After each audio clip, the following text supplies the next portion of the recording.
everyone. Thank you so much for being here today. I'm truly excited to introduce our speaker. Dr. Dina Shin McRae is the Associate Vice President of Academic Health Sciences for the University of California, where she provides leadership and strategic direction for one of the largest public health sciences education systems in the nation. She oversees initiatives that expand California's healthcare workforce through pathway programs and the growth of professional schools committed to improving access to high-quality, equitable care. Dr. McRae also leads the UC Brain and Behavioral Health Consortium, advancing efforts to strengthen behavioral health services across the state. She serves on the California Health Workforce Education and Training Council, co-leads the California Medical Association Academic Practice Forum, and chairs the National AAMC Group on Resident Affairs Steering Committee. A psychiatrist by training, Dr. Dina McRae previously held key educational leadership roles in the UC Irvine and VA Medical Center in Long Beach, while continuing her academic appointment as a clinical professor in psychiatry at UC Irvine. She completed her medical training at UC Irvine and is a graduate of the prestigious Executive Leadership in Academic Medicine Fellowship. Please join me in giving a warm welcome to our speaker this evening. I will now pass it over to her. Thank you so much, Christina. That was a very kind introduction, and thank you for including me in tonight's session. And thanks to everyone for sharing your Friday night before Thanksgiving.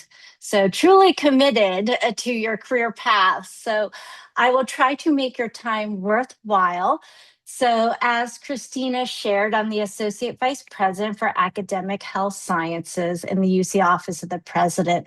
So that means I have the honor and privilege of working with our 21 health professional schools across the system.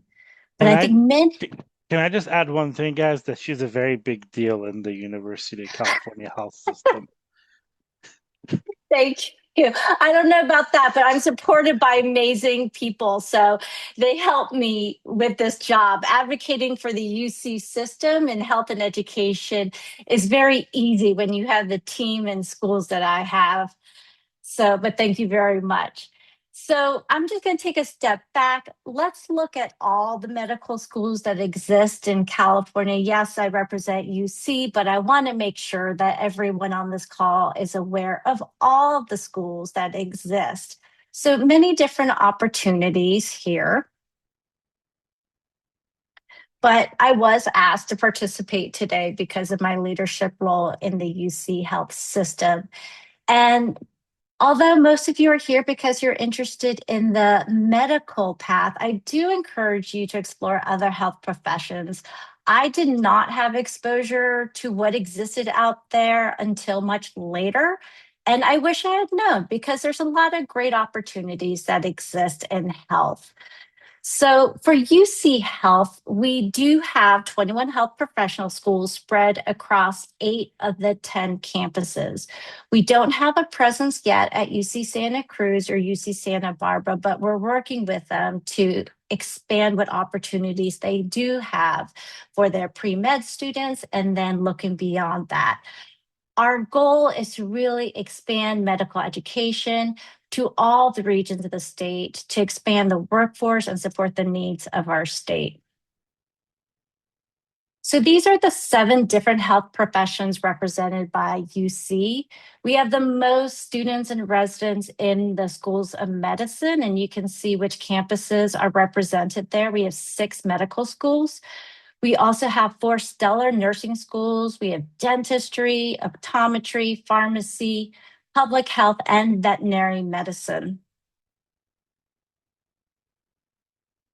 So I am grateful to not only be part of the UC system, given its mission and values, but I also am so grateful to live and work in the state of California, especially in today's tumultuous political environment, where we have legislators and an attorney general who are fiercely advocating for health and education.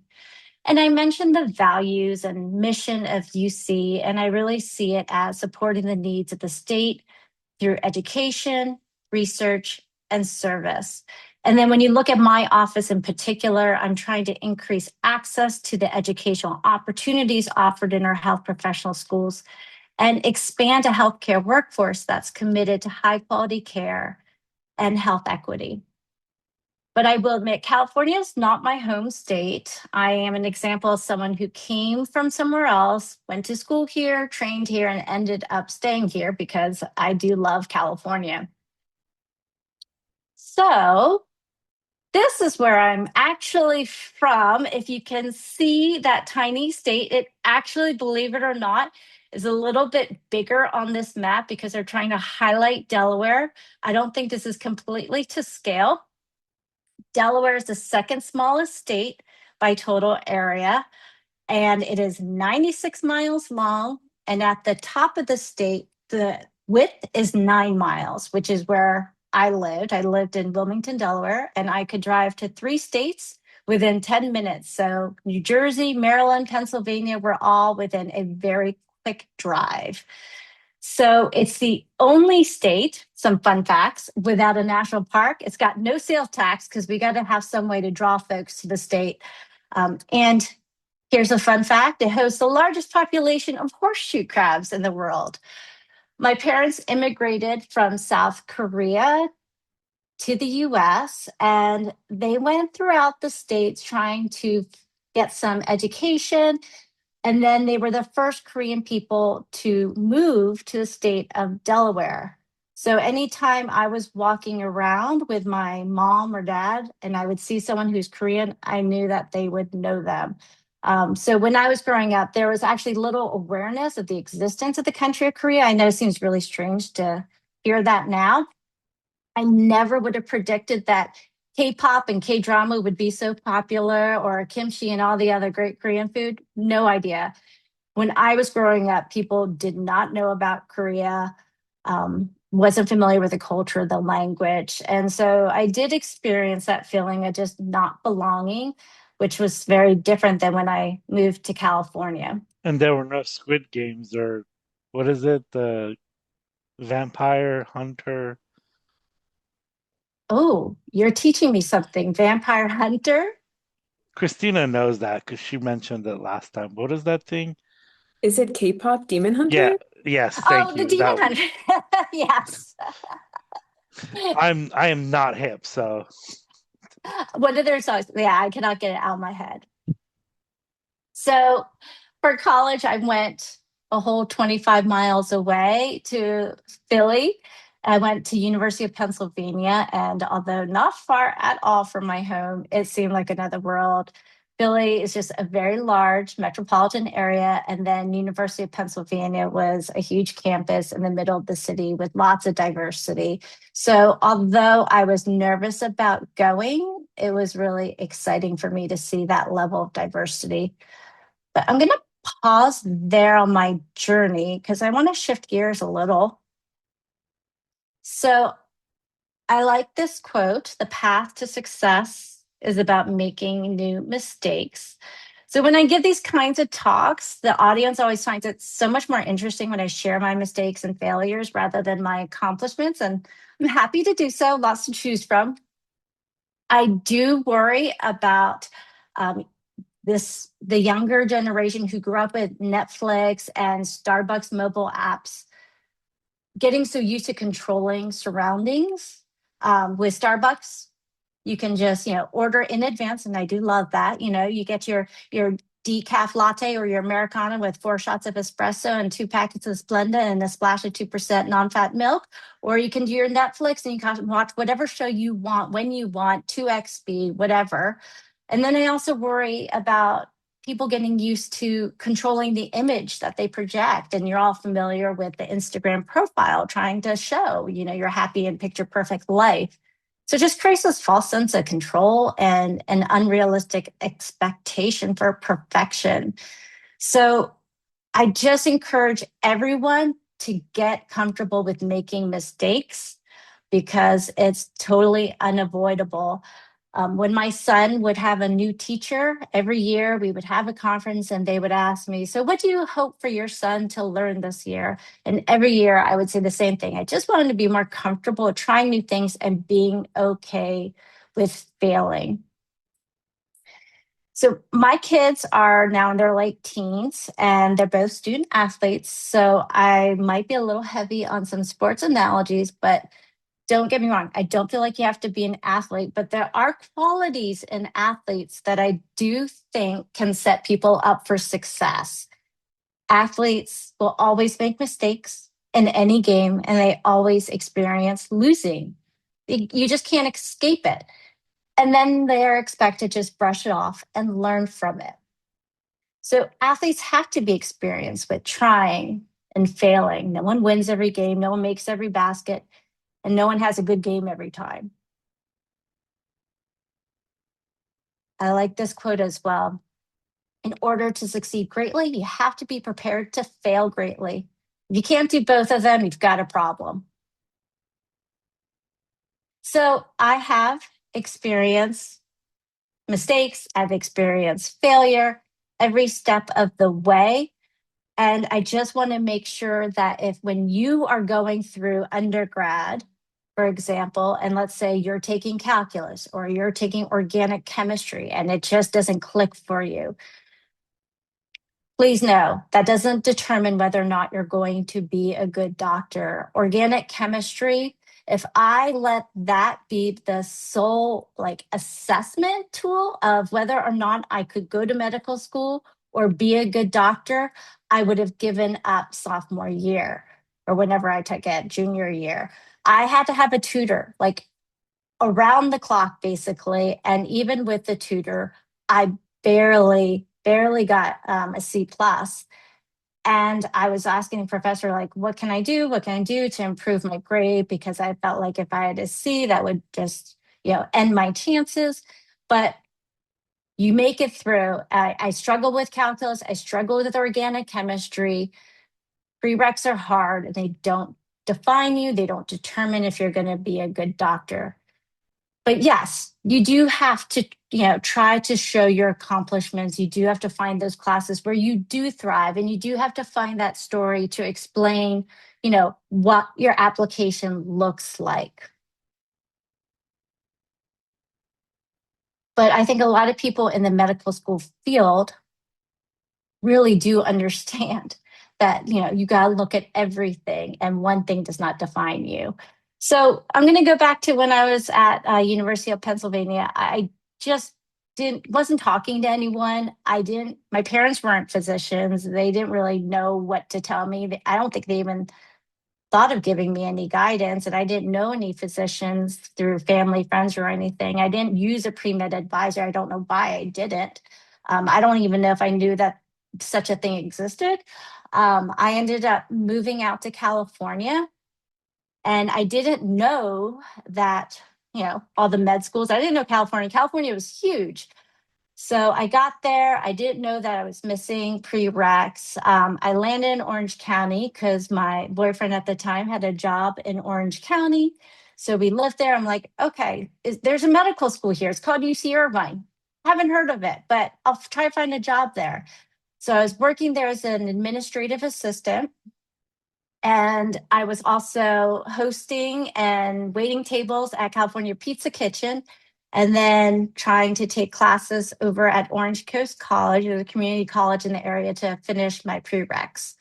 So this was just all new. And that is a mistake I made. I wasn't leaning on people to help me. I didn't look into this when I was in college. Just so the fact that you're on this call right now, you're a million steps ahead of me.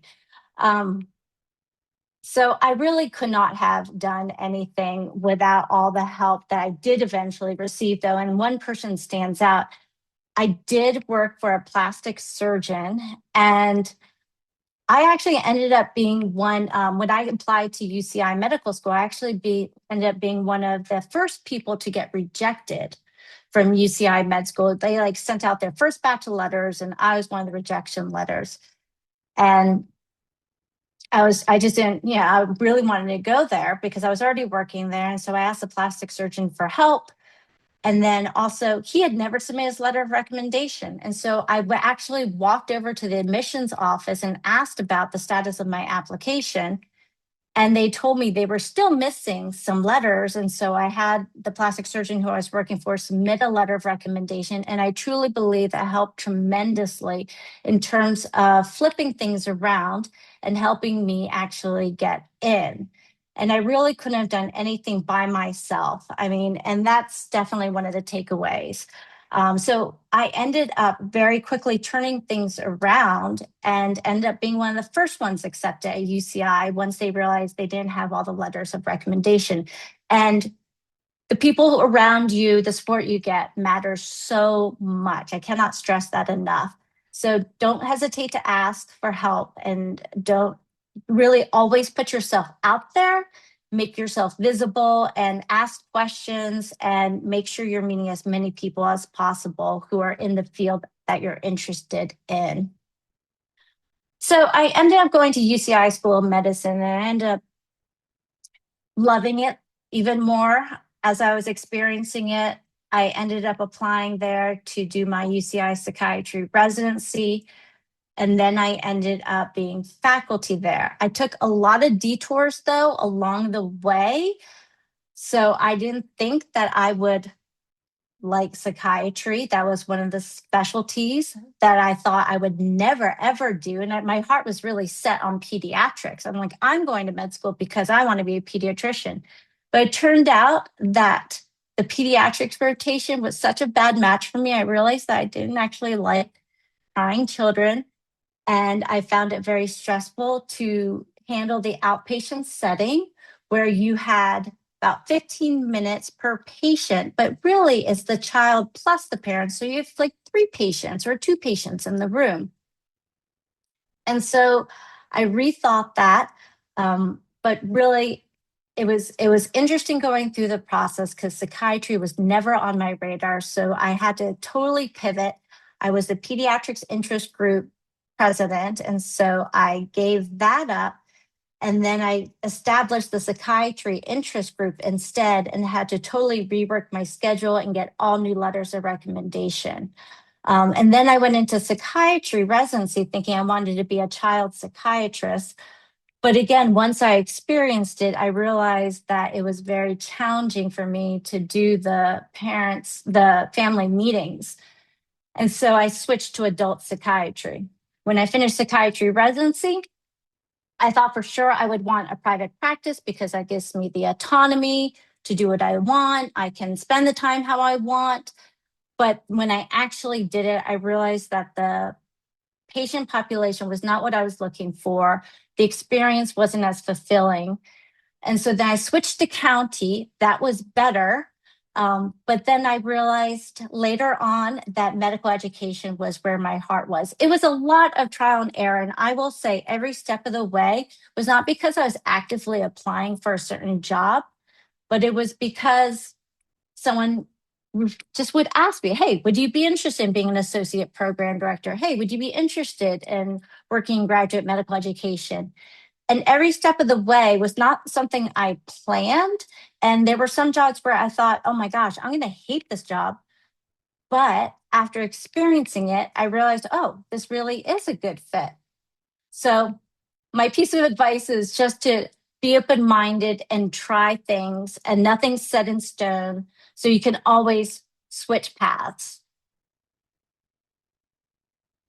Actually, I'm going to go back to this. Well, I do want to go back to the successful athlete analogy, because there are qualities in successful athletes that I think also would make anyone successful in life. But really, as you think about your medical school application and pursuing a career in medicine, qualities that successful athletes have is, one, they're coachable. And what I mean by that is they listen, they absorb the feedback, they're open to the feedback, and then they respond to feedback and become lifelong learners. Even when you're in the pros, you have your coaches and you are practicing. And that's the other part. Successful athletes work hard. They practice, practice, practice. Talent only gets you so far, and only through hard work do you really get the rewards. And then successful athletes have that grit and resilience that is needed to just keep going. So in terms of what I do now, I would say that my office is really focused on equity. So whether it is making sure that people have access to all the educational opportunities that the UC system offers, or whether it is equity talking about everyone who works within our health systems and schools. And then also talking about access to healthcare, making sure that we are delivering care where it is needed most. So that's what my office focuses on. And it's really been an honor and privilege. And it's definitely not where I thought I was going to land. This was really about being in the right place, having opportunities put in front of you. And again, I think it's working hard. I didn't have the stellar GPA. I didn't have the stellar scores. I didn't have all the research experience. I still don't have the research experience that a lot of people are looking for in leaders. But I also don't think that that is what people are always looking for. So I think you just need to find what you're passionate about and just throw yourself into that and then build your story. Why does your application look the way it does? And then also stress what contributions you have to offer to whichever school you're applying to, because you all bring your own experiences to the table, your own skill set, and you will thrive, but you got to make sure that you're articulating that. So when you're going in front of interviewers, make sure you have certain talking points, like some key takeaway messages that you want to make sure the interviewer remembers when they leave that area with you, whether it's by Zoom or a physical space. So here's just some pictures that kind of illustrate what I have been working on. Again, a lot of it has been focused on equity. And I have really enjoyed working with different people throughout the state and the nation. And I have an amazing team who supports me, and we're all working towards that common goal. It's really been so rewarding. But I really want to make sure you all know that, again, there are so many different ways to become a doctor. And when I'm interviewing someone, I really appreciate when people are, truly their authentic selves and share what drives them. Share your story and what are you going to contribute? And I appreciate the ones with different experiences because patients read into that. They know when you're more, for lack of a better word, credible, like you have experiences that they can identify with. They get that. So I just want to go through some myth busters. So you should take a science intense course load in community college to prove you can handle harder material. Again, set yourself up for success and seek what you're passionate about. I majored in anthropology. You do not have to be a bio major. You don't have to have a science heavy course load. In fact, I encourage you to take advantage of all the different opportunities in college because you're not going to get that opportunity again if you go to med school. Then you're really focused. Take the art history course, take Spanish, take music theory, do all those different classes that you won't have the opportunity to do again, and major in whatever you're interested in. You'll have plenty of time to do the science courses later. And there are a lot of, I can speak for the UC health system, and we really encourage people from diverse experiences and people who bring different stories to the table. So don't worry about, if your high school grades weren't good or your college grades. Again, it's your story. So just keep persevering. I really encourage you to apply if that is what you want to do. So I just have some pictures from when I was at UCI that I think kind of just illustrate, well, this is from the whole UC system, but in terms of life at the hospital, it's great to be in the team environment, the students, the residents, the attendings, the nurses, the pharmacists, and of course, the patients and the patients' families. And when you're a resident or medical students, lots of things going on off-site and lots of friendships. To this day, I am friends with med students, people from my med school, and also from my residency class. But again, it does take a village, so do not be shy about asking for help. And then I do have some slides that just talk about some programs, but I'm going to flip through them quickly, and I'm hoping that I can just share the slide deck so you have all the links to the different programs and resources that exist. This is one program that is a statewide program, and there are 4 regional hubs, and they're all represented by UC medical schools or medical campuses. And it's a pathway program from community college to the medical schools, really trying to provide support to the pre-med students. And then AAMC, the Association of American Medical Colleges, just released a revised medical school admissions guidebook. I strongly recommend you take a look at what they have online. And then there are a number of pre-health pathway programs that the UC hosts. And again, I'm just going to flip through this, and hopefully we can distribute this to those who attended. And then take advantage of all the different student and physician groups that exist as well. Networking is really helpful. And I'm going to end there.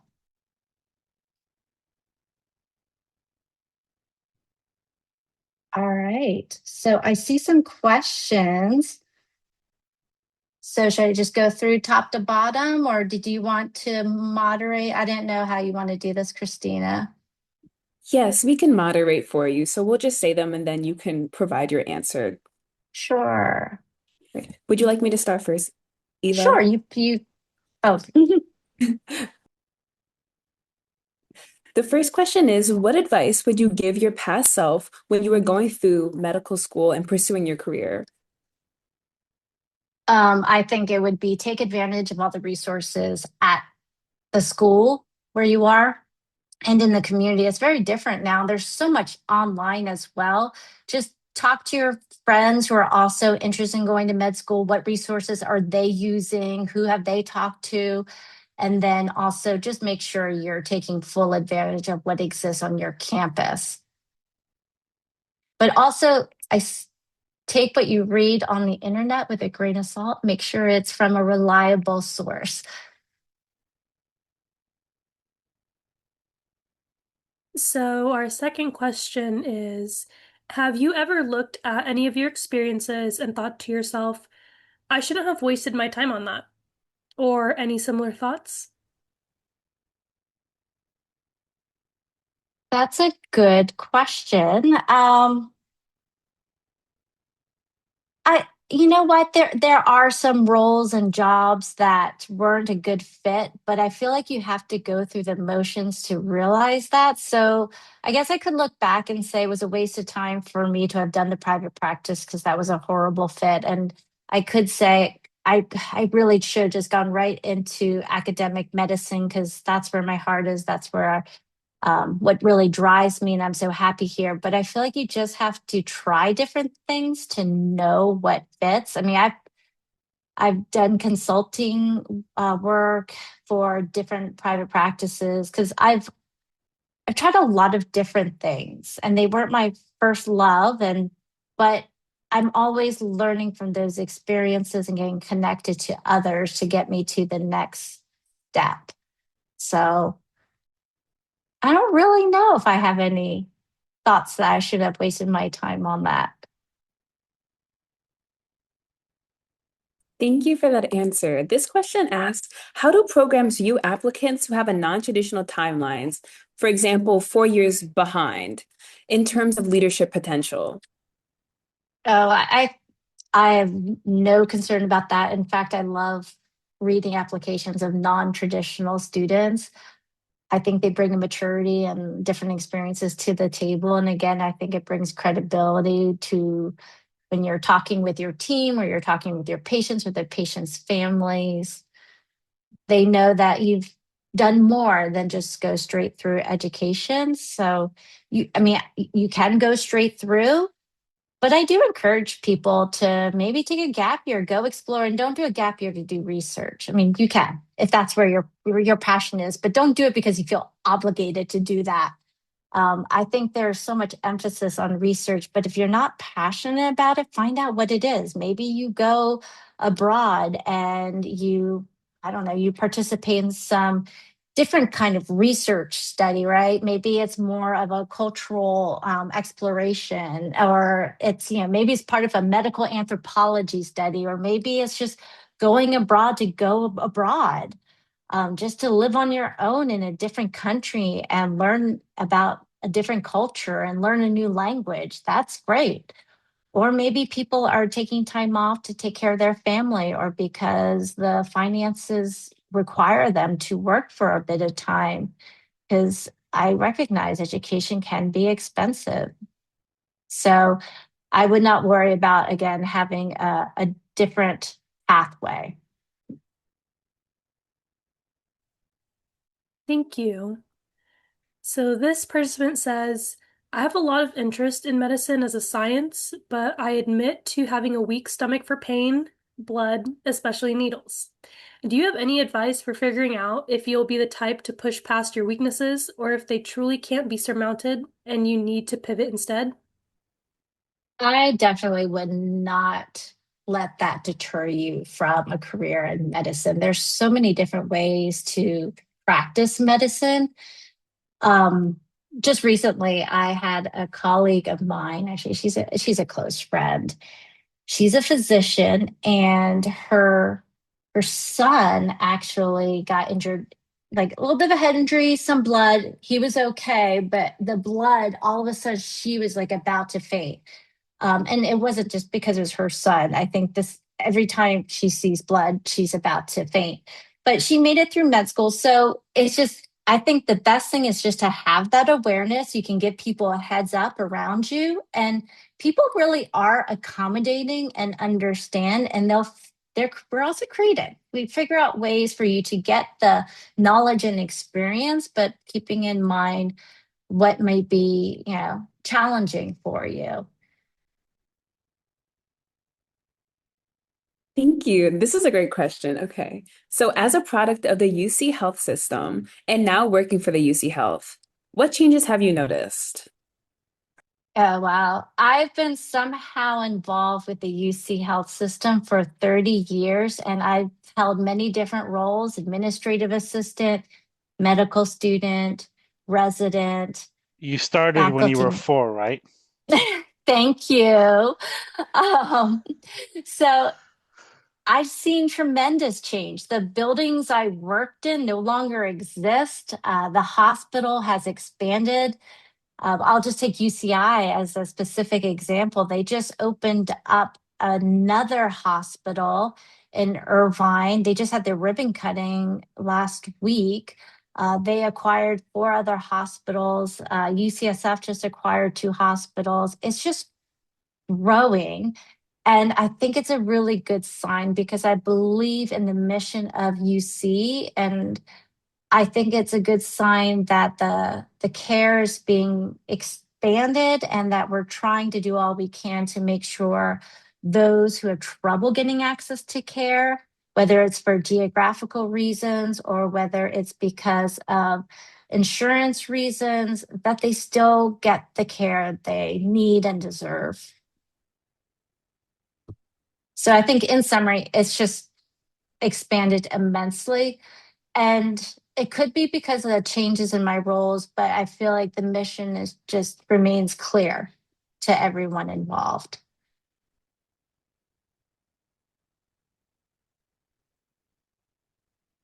This individual asked, what made you want to become a doctor, and what has motivated you to pursue the job you have currently, and what steps did you take to get there?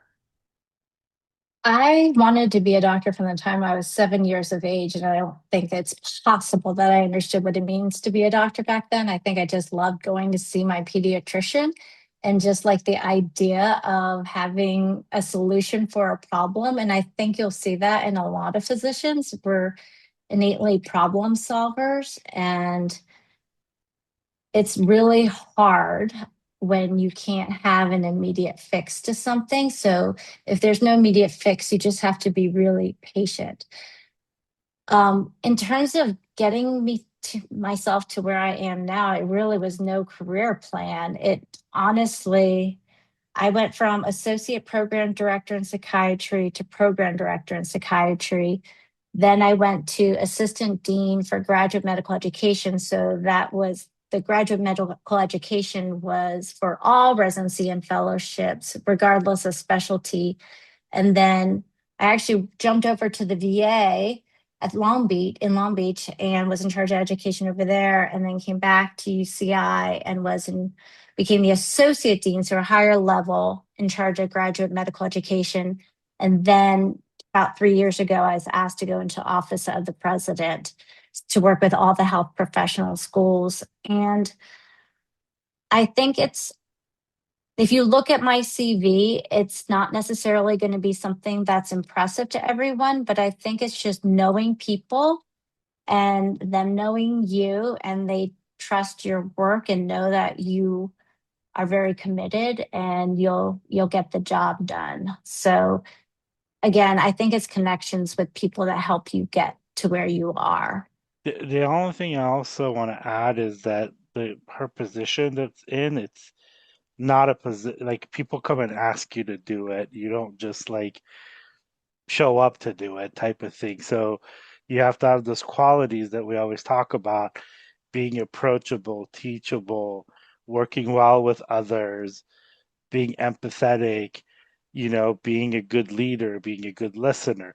All of those things are important because, the people that want you to get to those positions, they have to actually like want to work under you and follow you and trust you. So just want to add that one. Thank you.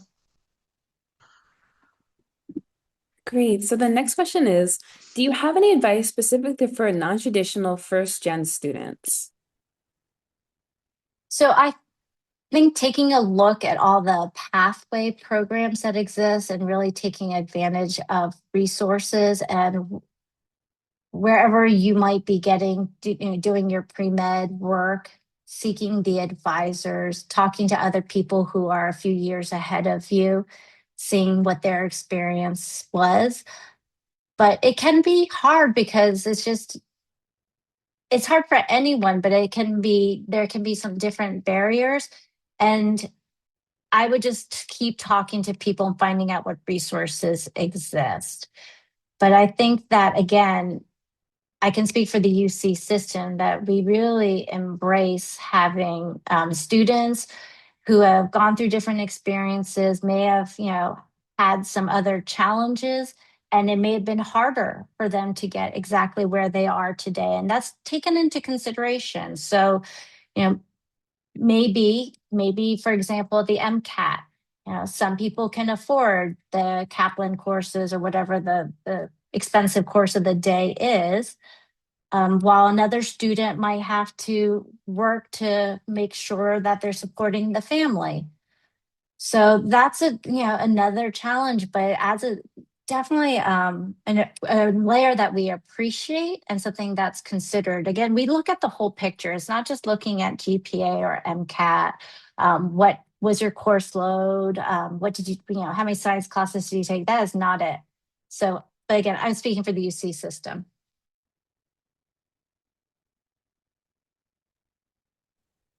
This next question says, I have a disability and I'm very passionate about going into the medical field. Do you have any advice for me? I would say that we are striving, again, I'm speaking for the UC health system, we are really striving to be a welcoming environment for people to feel comfortable to speak out and say what needs they might have. And we will go to great lengths to accommodate so that you can have the same kind of experience as much as possible as your peers. So, I hope that when you interview or when you're interacting with people, that you would feel like it's a welcoming environment. And if there are any concerns, there's always offices on site where you can seek more information or ask for accommodations or ask for guidance on how to advocate for yourself. But definitely, I know that every environment's different across the state, but at the same time, I hope that you would always be in an environment that's welcoming. Yeah, when I worked at UC Davis in the ER, we had a resident in internal medicine who was deaf and had his translators with him at all times. And then we also had an ortho resident who was in a wheelchair, and he was able to do all the reductions and go to the OR. He had like a ramp and everything. So they make accommodations. It's a lot that they have to do, but also they're also inspiring. I mean, you have a guy who's deaf, but he's also, I thought he was a great clinician. So and or seeing somebody in a wheelchair, and now where I work at, another ER that I work at, we have a resident who's a double amputee, and has he was in the military, and so, but he has above the knee, or yeah, above the knee or below the knee, but he's basically, both of his legs are amputated, and he has these special legs that he puts on and stands up, so there's a lot of people that do it. And I actually have another friend who's now a cardiology fellow, and he's dyslexic, so and he does this whole marking on everything. So it's just, people find ways to overcome those, and you know so Those are good examples, and I've seen other situations where I felt like people went out of their way to try to accommodate them. But again, continue advocating for yourself. So the next question is, what should I do to become a competitive applicant for medical school? I think it's honestly having your application look genuine, like, and showing that you have a commitment to whatever you're passionate about. And it doesn't have to be, again, like medical research necessarily, but it could be you're very passionate about providing support to the unhoused population. And so you are volunteering on the weekends, or you started a group on your campus, or you started a fundraiser. I think just showing the different ways that you can contribute and you're self-motivated and you can be passionate about something, I think that is very helpful. And yes, I mean, you do want to think about the other components, like, yes, the MCAT and your grades and leadership roles, but that's not all. So again, we look at everything. And when you are writing your essays and interviewing, just be ready to articulate and share your story. Thank you. This attendee would like to know, how can physicians become involved in policy making and system changes in physician training? Is obtaining a public policy degree in addition to an MD or DO the only way to do so? I love this question. that's what you do So, every day. yes, and I do not have a degree. Along the way, I have wished that, oh, wow, how helpful would it be if I had a JD? Because I look at there's so many legal issues. I look at so many contracts. I really wish that I was fluent in Spanish. And I wish that I had gotten a master's in public health, a master's in public policy. Like, wouldn't it be wonderful? Oh, and an MBA. There's so many things that I wish I knew, but I don't. There's only so much time in the day. I have other responsibilities at home and whatnot, and I can't be a perpetual student. So again, it goes to pursue what you're interested in. And when you get a role and you're like, I like this stuff, but not that stuff, you can try to tweak the role so that you're spending more time on what you enjoy. So I didn't know that I was going to enjoy getting engaged in health policy. But again, you just expose yourself to different things, different people, and you discover what's of interest and you learn. I'm constantly learning. And I think it's just being very humble, having a healthy dose of humility can go a long way. And I lean on others all the time. I think one of my strengths is being okay asking other people to help me on issues because it's impossible to be an expert on everything. What what does it say? Jack of all trade, master of none. I would say that. Yeah, I'm like skimming the surface on a lot of things because there's a lot to tackle in the system, but I have an amazing team. So the I next question. always say surround yourself with people that are better and smarter than you to make you better.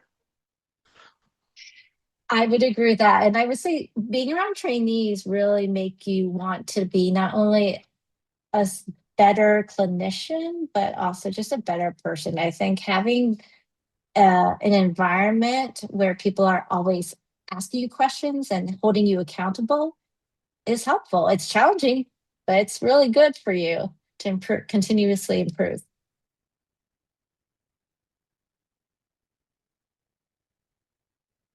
So the next question is, what advice would you give someone balancing MCAT prep with work, family, and other responsibilities? Yeah, that is really hard. Well, the MCAT, interestingly enough, I was looking into this, like how much does that determine whether you're a truly a good physician, and really it's communication skills. But yes, the MCAT is required, so it is still there. And yeah, I understand you still want to do well. Hopefully you will still do well, and but if you don't, I would just tell your story in terms of the other responsibilities you had in your life, because that is different, right? So but in terms of really, if you're in the moment, use whatever prep materials you can get your hands on. Talk to people about which ones are the most high yield and use your time efficiently. You want to make sure that you're very focused in your studying and do those practice questions, find out where your gaps are, where your weaknesses, and just keep going over those materials.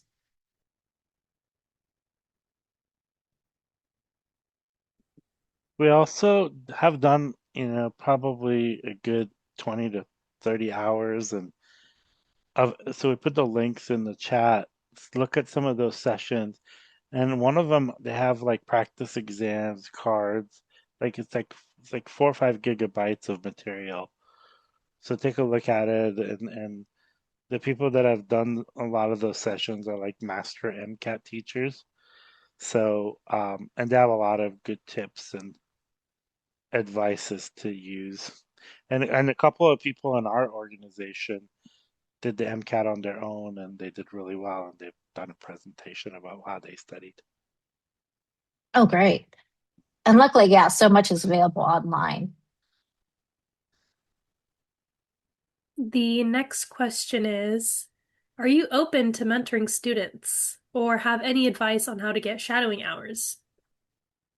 I would love to mentor students. Unfortunately, I don't think I have the time, but there are a lot of programs. If you look at the resources in my slide deck that I'll share later, hopefully you can find someone through that. In terms of getting shadowing, it's been more difficult to do that, just to enter any clinical setting for different reasons. And you have to do different um, kind of fulfill different background checks and volunteer hours. And so it's not as easy as it used to be. But in the community, it might be better if you go to like an outpatient clinic. But again, it's networking and kind of a friend of a friend, or you find some connection to do the shadowing in the community setting. That might be the best way to go. It's harder to just get into one of the larger medical centers unless you have a formal volunteering role. And you can keep an eye out for applications or reach out to their volunteer office to see how you can apply. Yeah, we did a whole 2 hour session on a lot of things you could do to get into a hospital and do clinical stuff. also how to ask for shadowing. I guess the only thing that I would say is be ready to hear no's or crickets, but because you just need that one yes. So Mhm. you got to hit the pavement a little bit. So the next question is, what if you failed the course multiple times and had to take it multiple times, leading you to stay in community college for 4 to 5 years? Does it affect majority of your chances of getting into school or medical school? I would really, it's not as like straightforward. So again, it's going to the story. So what were you going through during that time that may have caused some challenges in terms of completing the course successfully? So I think telling that story. And if you're really committed to a health profession, you can do other things between when you did fail the course multiple times and to the time of applying to really demonstrate, listen, that was a period of time in my life. This was going on, or I just wasn't sure about what I wanted to do. But here I am. I started fresh and look what I've done since then. So it's just kind of shaping that story.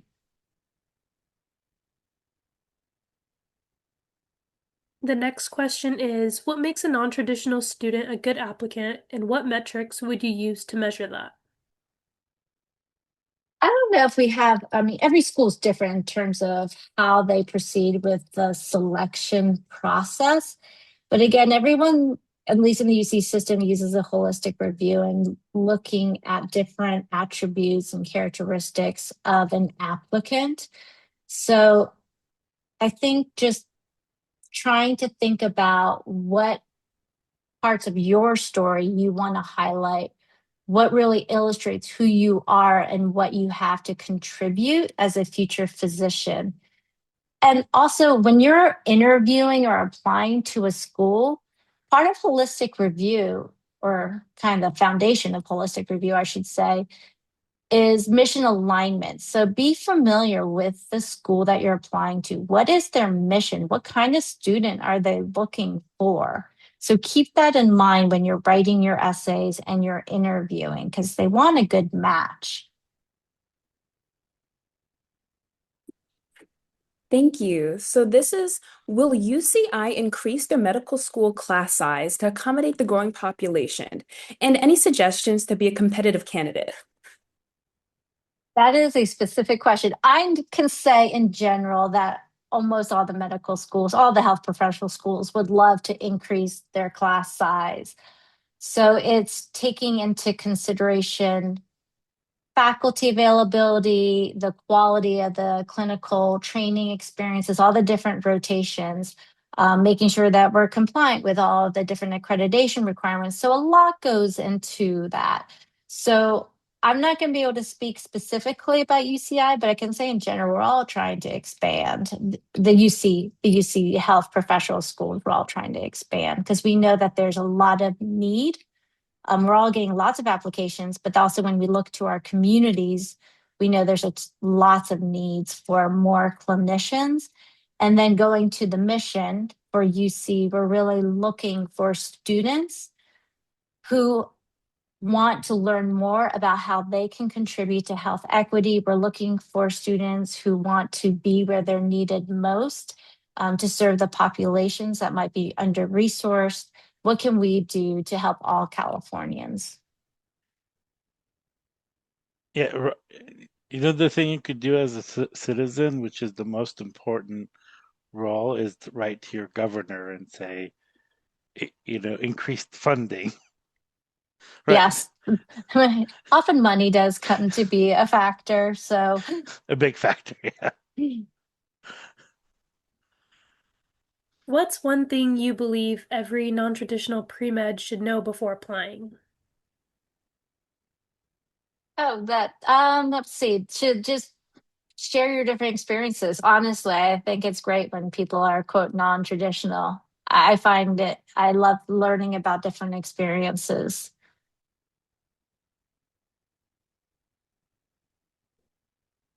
So this person asks, something I've struggled with is imagining myself confined to a hospital or office all day. Are there ways to go to medical school but pursue a career that isn't traditionally a hospital route? Given my interest in gynecology, nutrition, wellness, organic chemistry, and healing, what paths might align with that? Thank you. So I can say for myself, I have loved academic medicine because every day is different. So, and I also could not think about being confined to a single space. And so in academic medicine, you could work on different committees, they have different goals. So whether it is you're on a DEI collaborative, or you're looking at physician well-being, or you're looking at faculty equity. There's so many different ways you can get involved, or you could do research, and it doesn't have to be like, basic science research. It could be some clinical research. I did my research on recruitment and retention of women physicians of color. So there's different ways to do research. And then you could be in the classroom and you could teach, but do a lot of bedside teaching. I mean, there's so many different ways to pursue a career in medicine. And then, given your interest in gynecology, nutrition, wellness, organic chemistry, and healing, wow, you have a lot of amazing interests. I think you just get exposed to different things. And at the end of the day, you might create something on your own. So you might learn that I really want to look at, I don't know, peripartum nutrition, and then how to improve the well-being of the child when they get home and discover something through organic chemistry. I don't know, but there's You could do that's you could do something I did was the United Nation refugee and go work in a refugee camp and deliver babies and talk about nutrition because a lot of the babies are malnutrition and moms and so there's thousands of things you could do, but at the end of the day, you do have to get through the training that requires you to be in a hospital and all those things. Once you're done, just like Dr. McRae, she's a trained psychiatrist, although I'm sure with her current job being a trained psychiatrist does have some skills, kind of that movie Taken, I have some set of skills. You know, you as a psychiatrist have some set of skills to listen to people. But different set of skills than Liam Neeson, but that's right. yes, Well, it says that I have a special skill. Anyways, that could um, be come in handy though. yeah, but yeah, I mean, I think like you. I mean, I'm pretty sure if you would have told Dr. McRae when she first was in medical school she'd be doing this job, you know, Oh yeah. probably would have been like, nope, I'm want to be a pediatrician. So, Yeah, so exactly. but the whole part of it is you got to keep moving forward. You can't wait for the perfect thing because, I mean, like for example, 10 years ago, there was no such thing as AI in medicine. Now it's like a huge part of it. 20 years ago, there was no electronic medical record. Now you can't even find a paper in a, you know, 30 years ago, they were using bottles for IV bags instead of using bags so I mean, medicine changes all the time, and you can't, and the moment you apply to med school is 10 years, by the time you're done with medical school training, and a lot of things change in that time. So, what is it? Be coachable, teachable, malleable, so. This is true. Our next question is, what was the best advice you've received and the worst? What advice would you give to someone who worries they're, quote, too old or too behind for medicine? Oh, definitely don't worry about the too old or too behind. In my medical school class, we had folks who had mature careers and then they totally pivoted and switched. Someone was a professor in music, classical guitarist. And I had two colleagues who had engineering careers. They just switched. And then they were really happy. So I think it's a journey. And I know people who are my age who are still trying to figure out what they want to do when they grow up. So definitely not too old or too behind ever. And then in terms of best advice, sometimes we get so hyper focused on what we're doing at the moment, making sure we achieve our goals, that we don't step back and think about how grateful we are for our family and friends and what is truly important. So, yes, you want that A, or yes, you want to get that job. Yes, you think that is the school that you really want to go to. But at the end of the day, we figure things out, and it's the people who surround you, and just honestly, just if everyone has their health, and we all, we have go through hard losses, but just trying to lean on your friends and family to get through those hard times. I think so. I get in general, just making sure you're taking a step back and a big breath and what's focusing on what's important. Worst advice is, well, it's just kind of worse than best advice. Someone was telling me that I was at the end of my road and, like, not much more to go on to. But I took that as motivation to just, I'm going to prove them wrong. Thank you. So this person says, I'm very interested in medical school, but I struggle terribly with math. What would you recommend someone like me do? Oh, I am so horrible at math as well. So I can totally relate. I don't know how I got through calculus. Um, Thank goodness you don't have to do more than that. Lean on your friends. Find the smartest person in your class and go over problems with them. I don't even understand how you read a book or watch a video about math. It just, language and math, I think it's honestly, it's just, those are not my strengths. And math is a form of language. So don't let that hold you back. So just find smart friends. Oh, and also go to office hours and all that, because sometimes the professor drops hints about what this test question's going to be and what they're going to focus on. And the only other thing is I would say, like for math and physics and those classes, no, I mean, there's only like probably a handful of people in history that could just get those things. So it is hard, and it's with repetition, and it's just pure force of doing something over and over again, and doing well at it. But it's not easy. Like, a lot of people struggle with it. There's like very few people that, like Einstein, those guys that got it, just looked at something and said, oh yeah, this is it. So yeah. Yeah, I will say that most physicians are bad at math. If they were good, they would have been physicists or engineers. The next question is, as a non-traditional student, how far back can we go in our life for an experience that shaped our journey to medicine? Oh, you're speaking to a psychiatrist. You can go as far back as you want. But honestly, our childhood experiences shape who we are. So, um, whatever was significant to you, I mean, no one can disagree with that.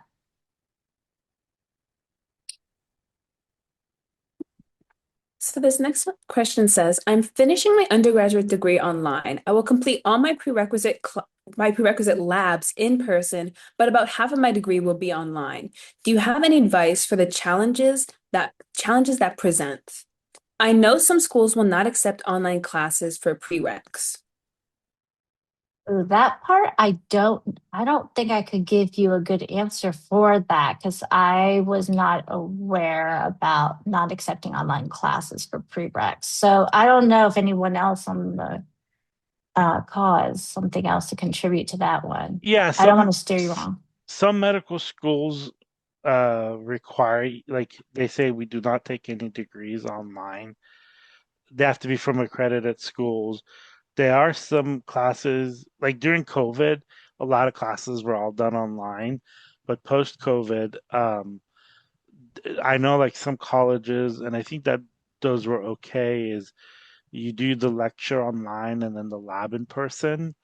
Um, so the lab classes, they have to be in person. You cannot do, and then And then like taking like sociology and English online, those are fine. And they don't even like print in your thing if it's online or in person. But for the lab classes, they do. So you just have to be really careful. And if there's any, and so that those are like the big challenging part. But there is a lot of online mail schools or programs that are not accredited, so you got to be really careful. And hopefully you have an idea of which medical schools you want to go to and just start looking on their websites, or because a lot of that is posted. Like Stanford is like very much like we do not take any online degrees, period. But I think like there's a school in Arizona that's not Arizona, Vegas. So it's very, but there's some like hard rules on those things. It has to be accredited, it has to be recognized, it has to be, and lab classes are not counted. It has to be in person. When I was researching for some med schools, I found some resources out there online, and it's like a huge PDF that lists every single medical school, and it says which subjects they require, whether or not they accept community college, whether or not they accept online. So there are resources out there. I'm not sure if it's with AAMC, but I would I'm definitely. sorry, yeah. I'm There's, sorry. I'm sorry, yeah. It's the,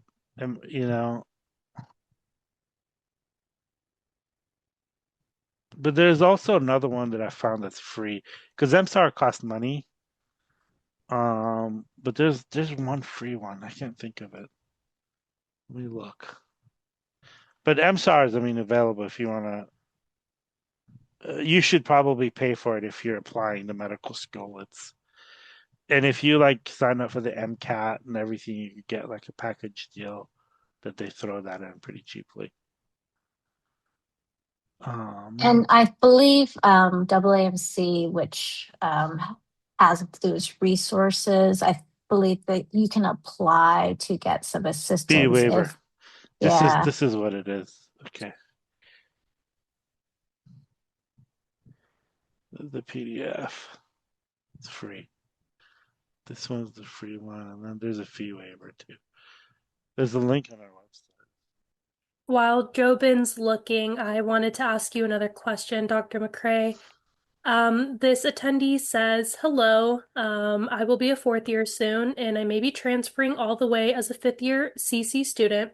I'm confident, but I wonder if this will be a red flag to medical schools.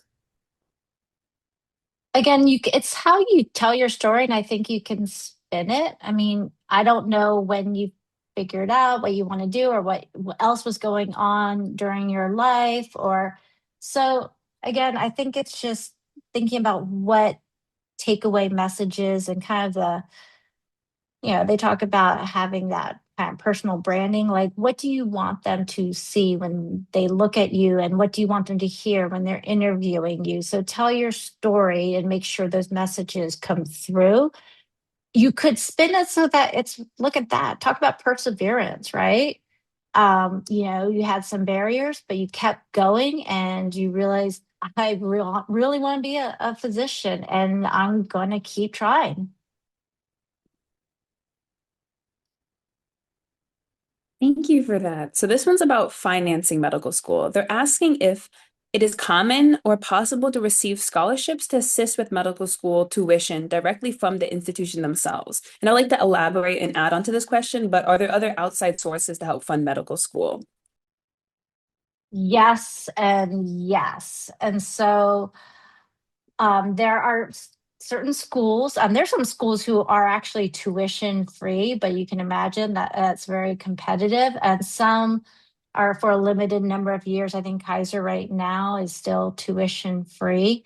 But also you can get scholarships and financial support. I will say, at least I can speak for the UC system. that 89%, when you look at all 6 medical students, it averages to be about 89% are receiving some form of aid. So whether it's, it could be a scholarship, it could be a federal loan. There's different ways that you can help with the cost of tuition. Yeah, we've had California, we've had Kaiser come out almost every year and they're tuition free. There's a Mhm. few of them. But I also know that I have a couple of actually somebody from our organization is going to UCSD on a full scholarship. So Well, that's good to she'll be know. here in a couple of weeks and you could ask her. Oh, good. So the next question um, relates to what we were just talking about in community college science courses. They said, is it true most medical schools don't accept community college science courses? And when I transfer to a university, would I have to retake those courses? Well, I don't know if they changed the rules. Of course, I applied a long time ago, but I'm an example of someone. I didn't finish all the prereqs. I took biochem and something else at Orange Coast College. Again, I would check, rules are always changing about, and every medical school is different. So if there are medical schools you are very interested in, then just check their website and email them for clarity. Yeah, I would tell you that we've had every dean of admission from UC Medical School that said yes, and also all the California schools that we've had. We've also had Yale, University of Chicago. Um, if you go back, we've had almost 44 deans of 44 or 47 deans of admission. Some of them, you know, come all the time, like a lot of Dr. McRae's colleagues, Dr. Barrios, he's like I know Dr. Barrios. he's like he's here all the time and he's but uh but all the UCs do and like that's one of the questions we ask every dean of admission. So if you don't believe us, just go back and watch the videos and hear it for yourself. And I took community college science Yes. courses. And Dr. McRae took Orange OCC. What are they? The Pirates, right? Oh my goodness. I don't know. You're I think they testing are the my memory. Pirates. We had Okay. somebody in our group that was so every time I would see, he said, "Oh, we're the Pirates." So every time I see him, I say, "Arr!" Um, yeah, but don't listen to us. Go watch the videos of all the deans of admissions we've had. So this next question asks, how would an autism diagnosis be considered in evaluating a medical school applicant, particularly regarding concerns about social skills and teamwork? Well, one, no one, I mean, unless you disclosed it, or, I mean, they're just going to be interviewing you and learning more about you. So I think it's, how that interaction goes. But I wouldn't say that there would be any discrimination or bias. I mean, so again, I'm talking from my experience. And honestly, I mean, you look across all the physicians in our They're all on the system. There's, spectrum. thank Yes, you for saying. there's We have, everybody's on some sort of spectrum. So yeah, we have a lot of people who are, bring different qualities to the table, and they may not be the ones who emotionally and socially connect with everyone, but they also might be the most brilliant person in the room who's doing like life-changing research, or they connect with other in other ways. It's just everyone's different. And so I will say that that's what I love about our system. There's a diversity of personalities and strengths. It's, some of the yes, top leaders can be on the spectrum. yeah. So we have a pathologist at the hospital that I work at. Um, and he is just an odd dude. He also does things for the coroner, but he's just this incredibly, but he's just an odd dude. And he is definitely on the spectrum, but he's brilliant, and he doesn't deal with patients. He is in a lab looking at cancers and di basically, the joke is that he pulls that diagnosis out of thin air, but he's just very brilliant at what he does. And I think that also has to like your personality and the specialty that you go into. If you're somebody who does not like high stress, high noise, don't go into emergency medicine. Go into, you know, psychiatry or pathology or, although psychiatry, certain places they do screen, but yeah, so your personality and your, you know, picks you, I think. Like I've seen, you know, people from all walks of life that, in your personality is, Yeah, there's so many different ways to practice medicine. So you find what matches you and do what you enjoy. You want to find something where you're not looking at your watch saying, oh my gosh, when is this day going to end? Find what you enjoy. Thank you for that answer.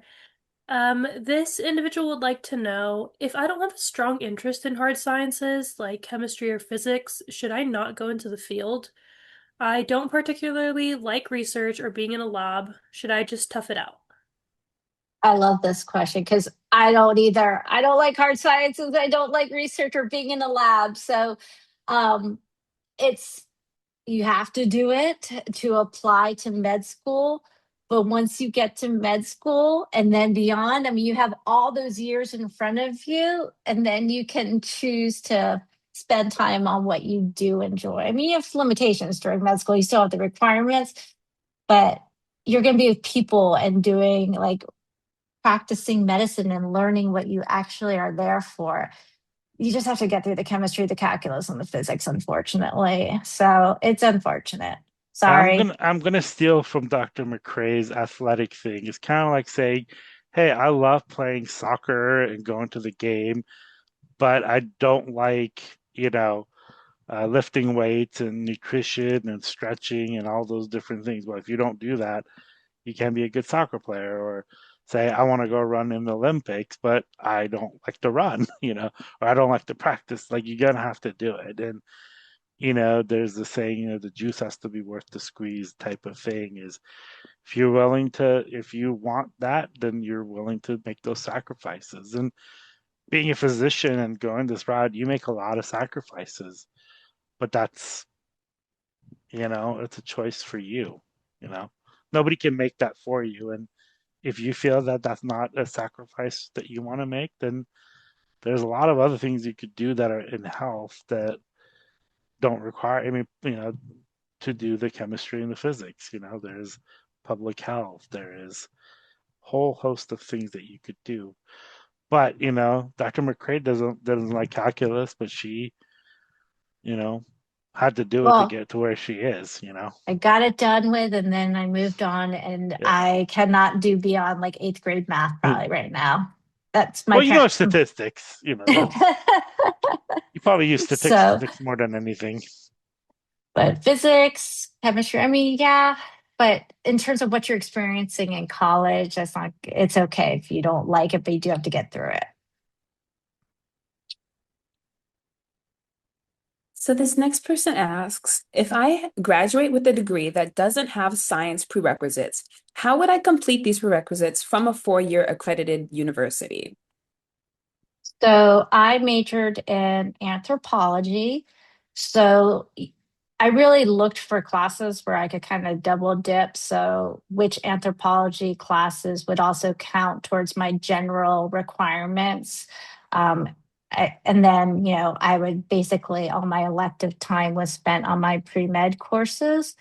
So hopefully you have some advisors you can work with or someone who's gone through this. Like if you have someone who's a senior right now or ahead of you who can give you some guidance and recs, and then maybe also find out, well, if I'm taking, I don't know, you're doing chem lab and chem, and that may not be your strongest subject. How do you balance it out and do something that's easier but can also count towards your general requirements or your major. So and if you can map it out for the whole 4 years, that is helpful. And I won't lie, you might have to take some summer classes, but that does happen. But I know that can be expensive, and that's another reason why community college can be helpful. I didn't have the money to pay for the additional prereqs. Yeah, I mean, I don't know where you go to school, but if you don't have access to a pre-health advisor, there's an organization called the National Associate NAAHP, which I think is called like, and I put the link. It's the National Association of Health Professions Advisors, or National Association of Advisors of Health. Anyway, I put the link in there. You can go online and put your zip code, and you can find someone that's volunteered to do it. You don't have to pay them anything. People will charge you money and tell you what you want, but there's a free resource. But the only rule is that if, like, let's say you go to pick on UCI and you go to NA, they say, well, you have an advisor at your school, we can't help you, so talk to your advisor at your school. So it's done on a volunteer basis, so people that volunteer their time. So you could, somebody has to like look at your transcripts and everything and put it together. It's kind of hard to. I'm not an advisor, so. But you can also reach out to other folks in your classes. There are probably other people who are pre-med and doing your same major. I mean, just look for other people to talk to. And you can also find out which classes are really hard. Don't ever take it with, chem lab at the same time or something like that. So.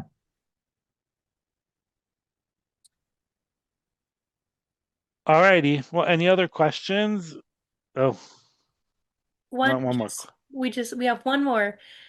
If you have some C's in classes that are not too important, is that a red flag? For example, say if you struggle in upper division molecular cell bio and didn't get a great grade, is that bad?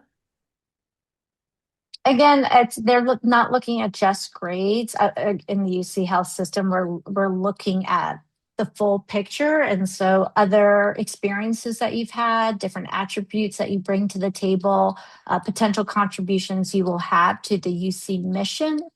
That is also playing a factor. And just you can talk again, tell your story. Think about what you want to highlight and what you want the interviewer, other people to take away. So,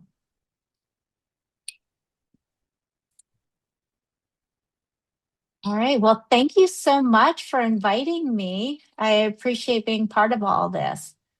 Thank you again for coming and making time on a Friday evening.